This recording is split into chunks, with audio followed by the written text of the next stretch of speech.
مولانا روم لیکلی دي چې بادشاہ په ښکار وته نو شروان بادشاہ په ښکار وته چې ښکار یو کو نو هغه غوخه ورته کړي وزیران ور سره خوړې چې خوړې نو هغه یو کارغر راغی او د دې بادشاہ د مخې نه روټه او تختول بادشاہ وی چې کارغه څنګه دا جرأت کو چې د بادشاہ د مخې نه روټ پاسور شو ور پسې ور منډه اوس کارغه په هوا روان دی او بادشاہ ور پسې لاندې روان دی یو غرن هغه غاړه واوړې د وزیرانم ور پسې چې واوړې دو چې ګوري الته د غرن هغه غاړه یو سړی دی د لاسونه شاته او خپې داسې کونډل په خپل صادر او پټکی تړلې داسې په ډډه پروت د کارغه روټه یوړه هغه سړی له په خوله کې ورکړ چې ورکړه چې دا بادشاہ ورورسېدو سړی ته وایي چې دا څه کیسه ده هغه ویل څه تپوس کې سوداګرم په دې لاره روانو ما غلونو وشو کول او په خپل صادر او پټکی وتړل مغیرانه لاړو بزې پروت څوک راځیم نه په دې لاره چې پرامي نيزي ویل څومره موده وشو ویل 2 میاشتې وشو د روټۍ او د اوبو څه چل کې ویل چې کله نغلو تړلې مو وغیرانه تللی دي دا کارغه ټیم په ټیم راځي او بم راوړي په خوله کې راکوي او روټۍ م راوړي په خوله کې مولانا روم وی اسبب ها بگذرو تقوی طلب اسبب ها بگذرو تقوی طلب تا خدا روزی رساند بے سبب اسبب ها بگذرو تقوی طلب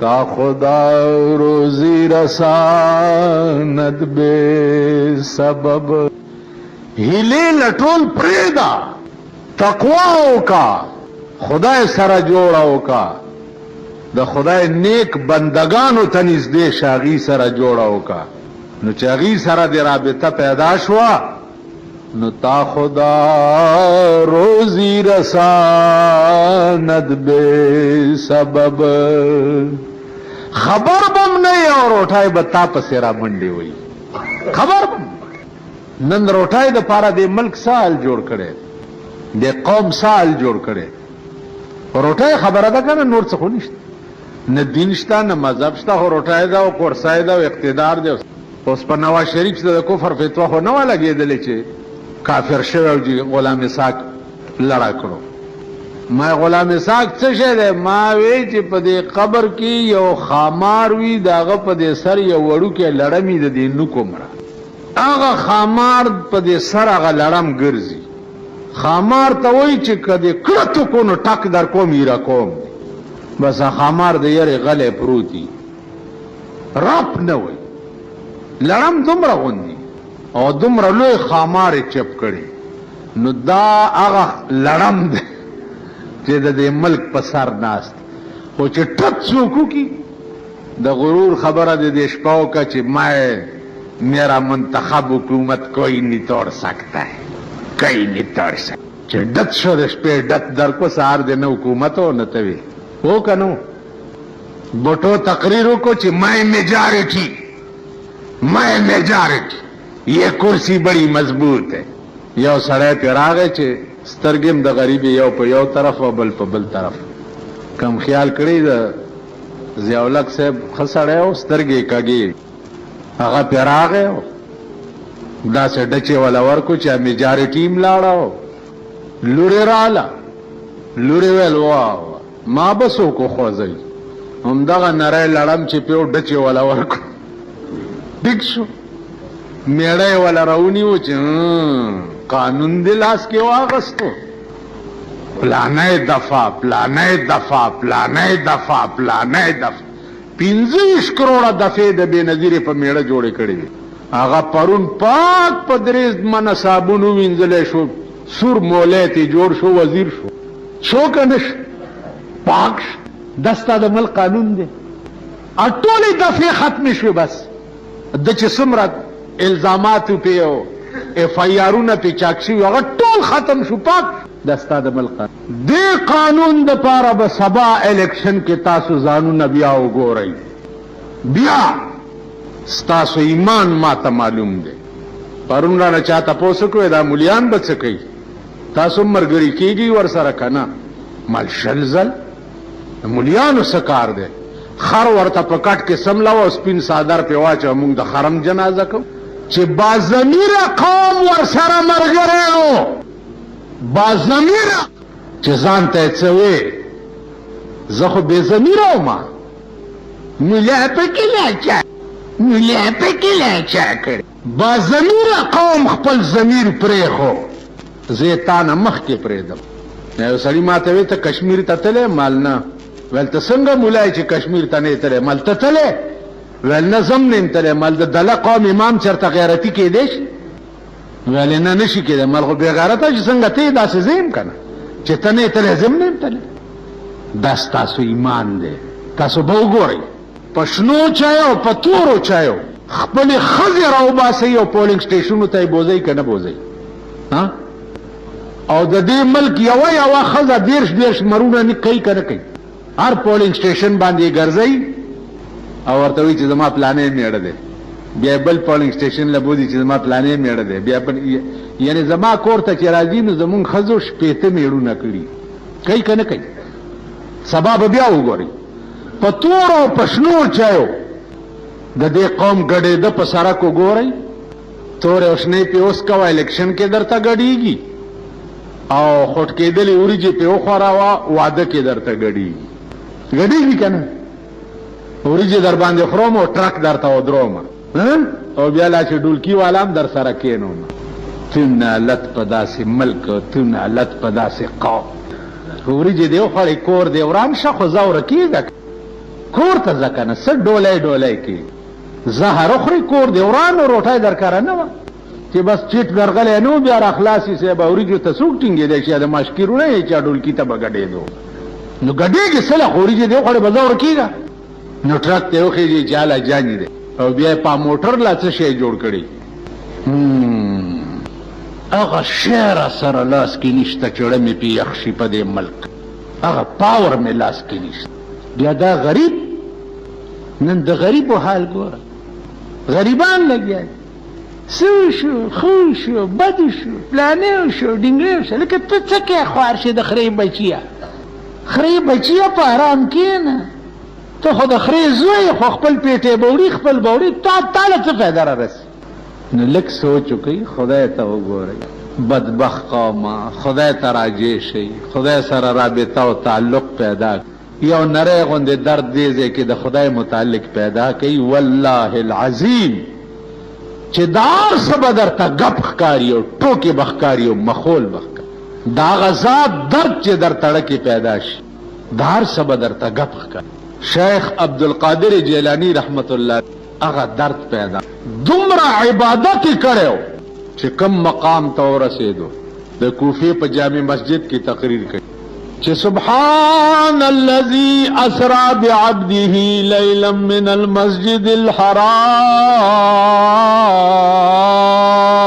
الحرام. یو سړی را پاسېد، وی حضرت ته بیا ووایه لږ. دی ورته وایي سبحان الذي اسرا بعبده ليلا من المسجد الحرام. پاک دی هغه ذات چې چا په یو شپه کې خپل محبوب اسمان.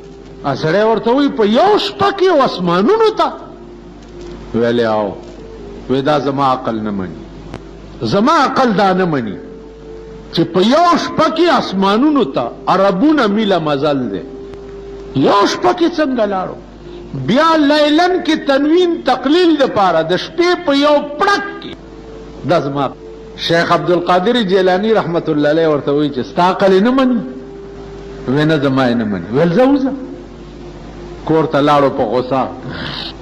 ښځې دغه کوله سرخه پیژنئ؟ سرخه دې ته وایي چې پخوا به د جولاګانو هغه کډای باندې کپړې جوړولې، نو هغې دپاره به ښځو په سرخه باندې په هغه دغه تارونه ښې جوړې، دې ته سرخه وایي. سرخه یې کوله، ښځې ورته ویل ته خو ډېر زر رالې. ویل بس بیا به دې جومات کې زه مونځ ونه کړم.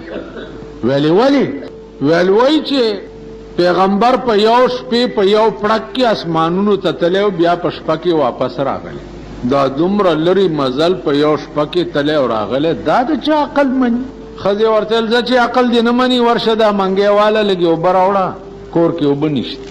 منګی واغستو سیند غاړې ته لاړو، منګی را ډک کو کېښو، خیال یې وکړو چې ګرمي ده لږ ولامبه، جامې وویستې منګي د پاسه یې کېښوې او سیند ته کوشو.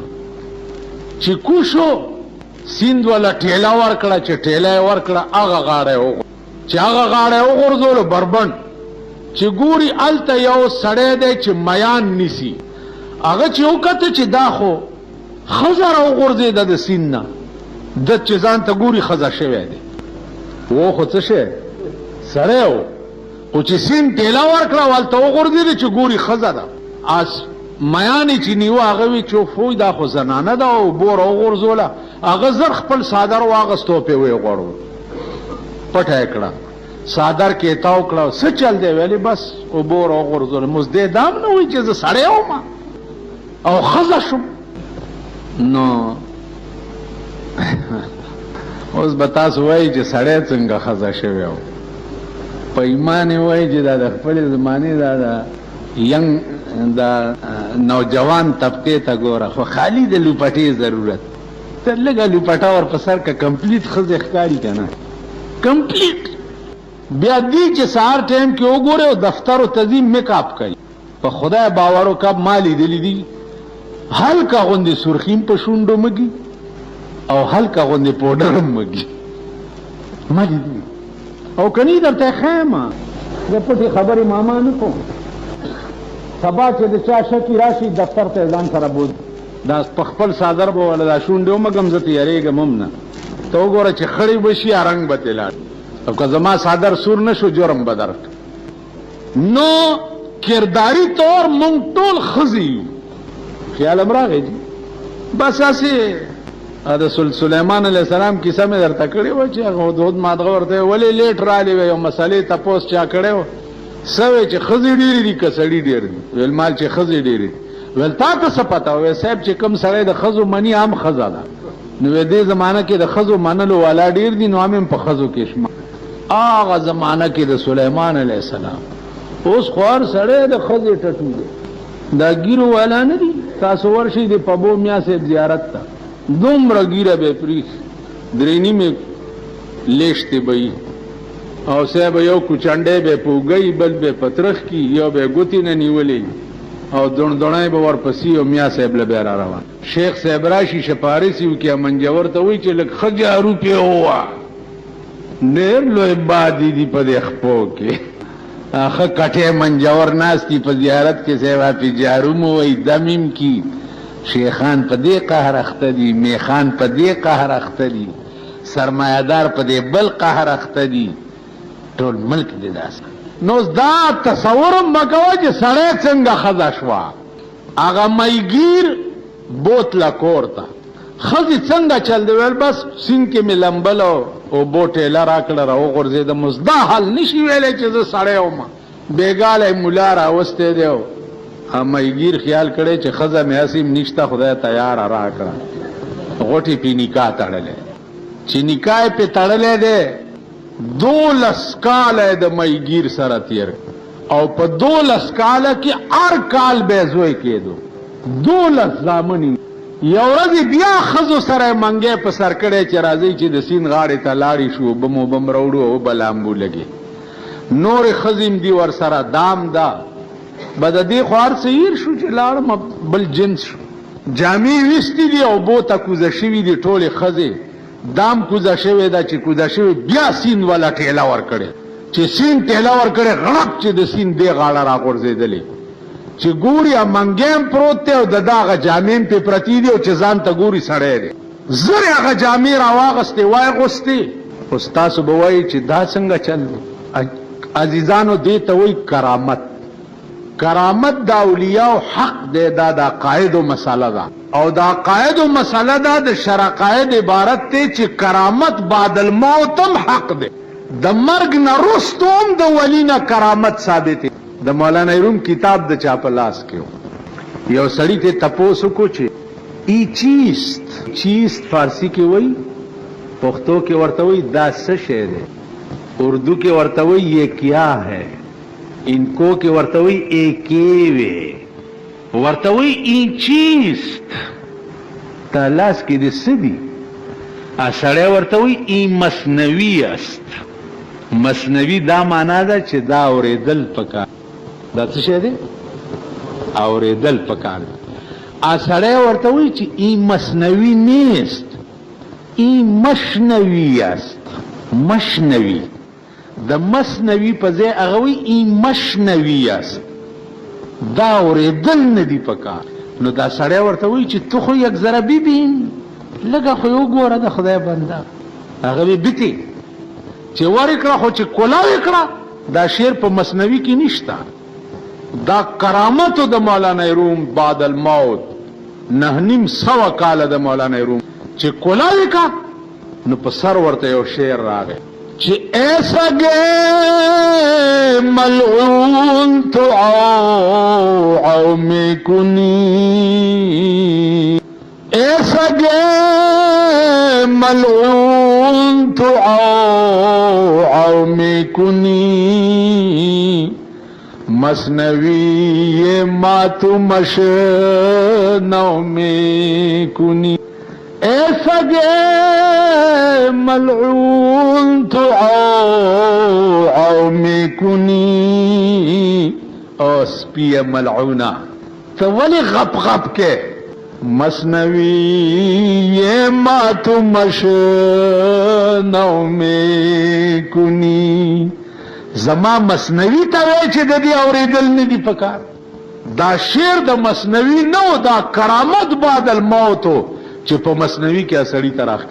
زما په خبره پوهېږئ عزیزانو؟ سړی چې وکړه بیا سړی دی، جامې زر زر واغوستې، منګوټې را په سر کو او کور ته چې راغی ښځه همغسې علاجي هغه سرخه کوي لګیا ده.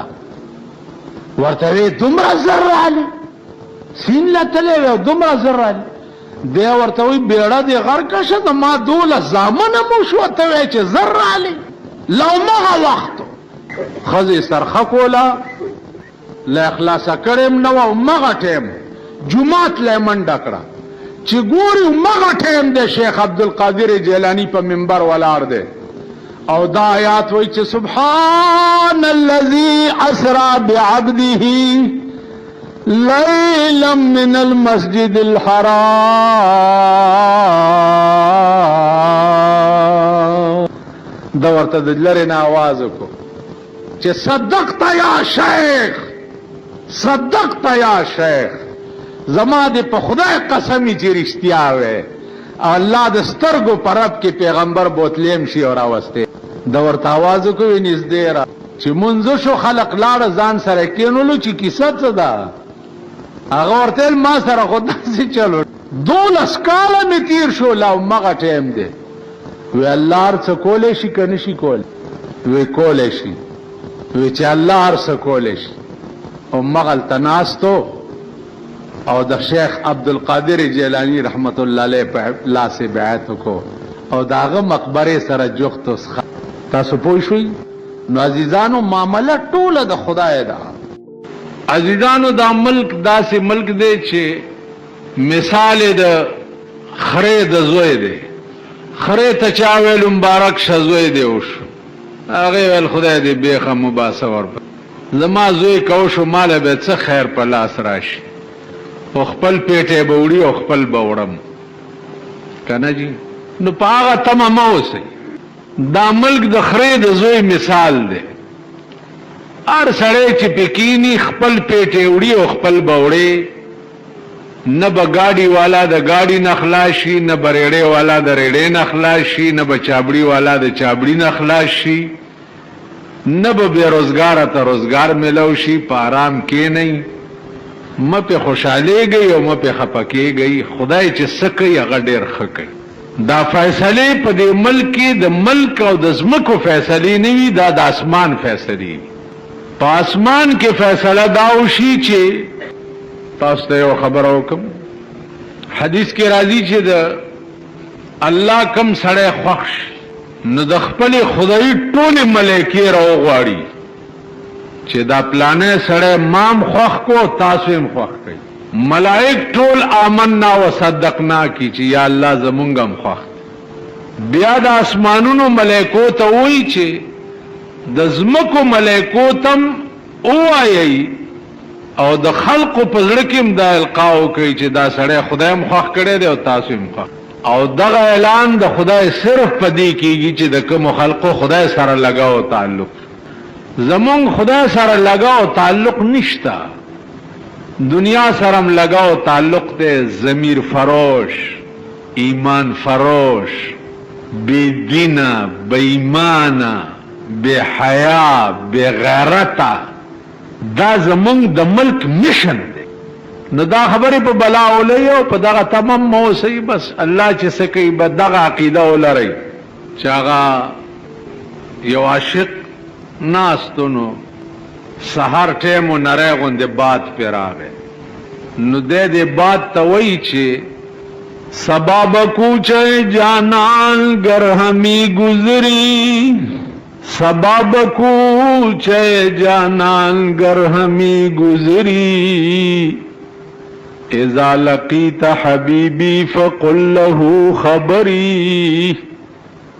او د سحر بادا که زما د یار په کوڅه کې تیرې دی او ودی لیدو نو لږ زما حال ورته ووایا او بیا ورته ووایا چې ترا چې سود کې مرا به هجر می سوزی، ترا چې سود کې مرا به هجر می سوزی، ولو فرحت بهذا رضیت بالضرری. سپلاس درځي چې ما په خپل جدای کې سوځې او کته زما په جدای او سوځولو خوشاله نو ستا د لاسه پسې سوځېدو زه خوشاله. نو معامله ټوله د خدای ده، مونږ سره چې هر څه کوي خدای او مونږ کې ځای دی. یو ټکی مې درته وړاندې کړی چې تاسو پښتو په دې مثالونو ډېر ښه پوهئ. که خره 2 کروڑه ټوپونه ووهي چې ما استه واده کوي واده بشي؟ خره خو پیژنئ که نه؟ خره 2 کروڑه ټوپونه ووهي چې ما استه واده کوي واده بشي؟ ودیږي به چاته؟ چاته به ودیږي. نو خره قوم استه نه ودیږي، خره قوم به خر ته ودیږي. یو بزی بل برازی بل بزی هر څه چې خو خر به وي. نو خره وای بیا خرو ته واده شوی که خیر مبارکم شه. دغسې فیصلې به در باندې په دې زړه کې به غشي الله در نه نباسي. غش یو سوری او غم به دې په زړه کې لا جوړ نه چې بل سوری به در کې وشي، بل سوری به دې او زخم به جوړ نه چې بل سوری به در کې وشي، بل بلا جوړ نه چې بل به در کې وشي. دغه به در سره چې څو پورې تاسو بنده پرېښی نه او خدای مسره کړی نه. بنده پرېږي او خدای سره کې ته تماشه کوه د هر څه به تا پسې منډې وایي. بیا مونږ خدای پرېښی دی بنده مسره کړی، بنده پسې منډې وو او کارم نه کی. الله له چې منډې ووایه الله اکبر. قرآن کې یو قصه راځي وإلى عاد اخاهم صالحا. د صالح علیہ السلام قوم راغه او صالح علیہ السلام ته ویلي چې دا په دې میدان کې یو کاڼی پروت دی ډېر عظیم کاڼی دی، مونږ به ستا پیغمبري اله ومنو چې دا کاڼی مات شي او دې نه یو اوښه راوځي اوښه او هغه اوښه 40 ګزه اوږده او 30 ګزه لوړی او دومره پوی کوي. ویلا سمود اخاهم صالحا چې ټول سمود قوم ته کافی کی. صالح علیہ السلام وی چې دا خو زما وس کې نه دي. الله ورته فکر مه کوه، ورشو دې کاڼي ته په ګوته اشاره وکړه کاڼی به مات شي اوښه به ترې راوځي. ورشه قوم ته وی راځئ. بچ راغی په ګوته کاڼي ته اشاره وکړه کاڼی 2 ټوکړې شو اوښه ترې راووته 40 ګزه اوږده وه او 30 ګزه لوړه وه او پاټکي لنګه شوه او دومره پای به کول چې ټول سمود قوم ته به کافي کېد. یا الله په دې کاڼي کې اوخه الله ورته وی چې اے صالحه 4,000 کاله وشو چې په دې کاڼي کې دا اوخه ما پیدا کړې او 4,000 کاله کاڼي کې دننه اوخه تا روټۍ چاور لګلا او غیا چاور لګلا او خوراک چاور لګل ته پوښ نن په خوراک پسې مونږ ګور لیونی دا ځخرته بیانات اوریدلو لپاره زموږ یوټیوب چینل واجد اسلامیک سټوډیو سبسکرایب کړئ په دې به تاسو ته ان شاء الله العزیز خسته واقعګانې او بیانات ملایويږي او د غنټې د نشان در سره کلیک کړئ تاسو ته آینده نوې ویډیوګانې مخې ته راځي او د خپل ملګرو سره لازم د ثواب په نیت باندې شریک کړئ او په کمنټ کې ماشاءالله سبحان الله لازم ولیکئ ډېر مننه والسلام